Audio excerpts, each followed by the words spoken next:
Just don't. All right. Our final comedian of the evening. Yes, yes, yes, we did, everybody. Yes. Please give a warm welcome to Amanda Garrett. Thank you guys so much. I love playing here at the bookstore because I like to go around and pick out books to make fun of. And tonight's feature presentation is the Encyclopedia of Punk. I'm just saying that if you have to put a label on it, it's not fucking punk. Okay? Alright, that's it. Alright. So how have you guys, oh my god! How are you guys doing tonight? I'm glad to be back here in Oklahoma City. I recently went back to Mississippi for a week, not to visit relatives or a vacation. I spent a week at a crossroads in the Delta trying to sell my soul. And there were no takers. So I did get arrested for loitering. So yeah, it'll mess with you a little bit when, you know, like, there's like no takers for your soul. And it's just like, come on, man.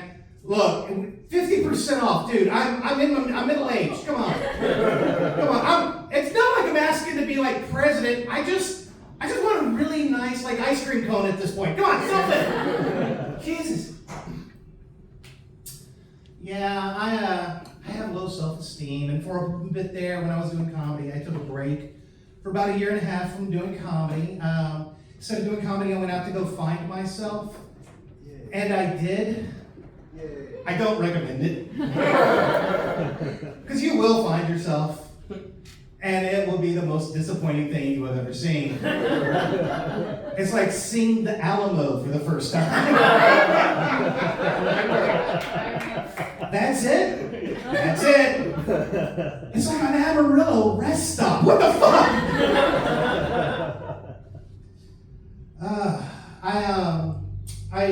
I do have bad self-esteem, and I have depression. I've had depression pretty much my whole life. I finally got the meds right, thanks to a new doctor, and now I'm no longer depressed, which is awesome. I love that enthusiasm. Oh shit, we lost one. Fuck. I was really hoping to be miserable with you.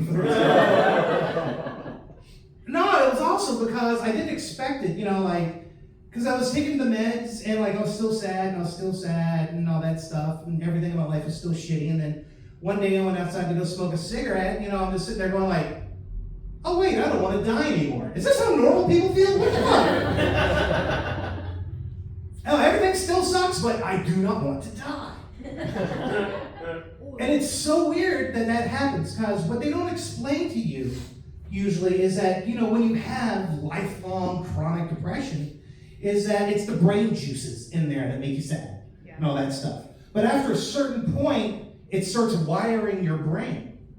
And so now you have all that wiring in your brain that tells you you're supposed to be sad, but the pills don't let you be sad. So now you're stuck in situations where you're sitting there minding your own business, and you get a voice in your head that says shit like, kill yourself. No.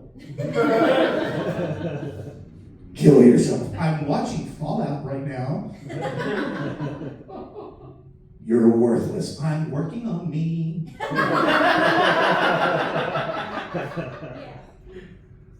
No one loves you. That's harsh but fair. You know.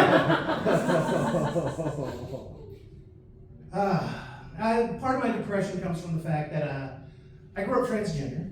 I was transgender, and I kind of always had an idea that something was off about me, because like, it would see, like, a lot of transgender people, you know, it's very obvious, you know, they're girly, they like pink, oh, soft, and all that stuff. I didn't have that. I'm different. So like, I played with G.I. Joes.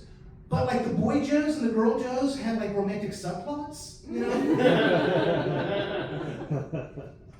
I think the first time that I ever realized that there was something different about me is that I was watching Jerry Springer one time. And I was watching it, and there was this beautiful woman wearing a baby bikini, and she's curvy, beautiful makeup and all this stuff. And Jerry Springer is sitting there going like, so when are you gonna have the surgery? And I'm like, she's perfect. What does she need surgery for? And she goes, well, I plan to go to Thailand and have my penis removed here in about 6 months.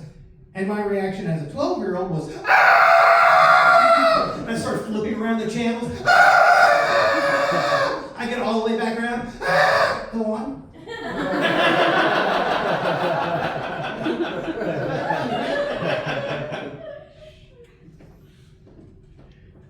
Having your only role model as a transgender person be a Jerry Springer guest is going to keep you in the closet an extra 10 fucking years.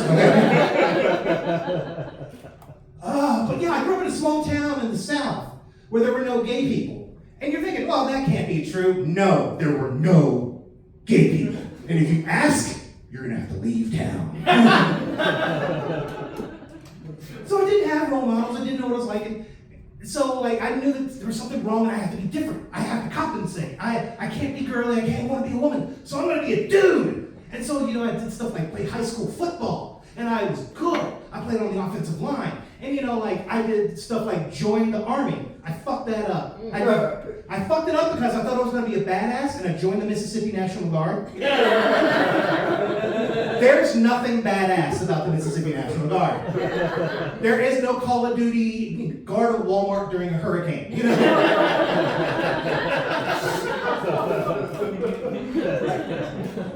And, you know, and so I tried all this and it just didn't work out. And, you know, and that's the thing that people always ask me, like, well, you know, why didn't you keep trying as a dude? And I'm like, okay, so here's what happened.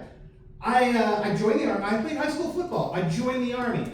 But the first time I got drunk, I basically like had the band dedicating songs to me. I danced with 4 girls, passed out at the urinal, got thrown into the back of a cab, lied to a cop, got into a fight, and got arrested. First time I ever got drunk. The second time I got drunk, flipped the car 21 times, walked away. I have slept with the stripper, a female stripper. I have been in a war, and I was in a special forces unit at one point. I'm a qualified expert marksman. So why did I become a woman if I did all that doodly stuff? I unlocked all the achievements. This is a different playground.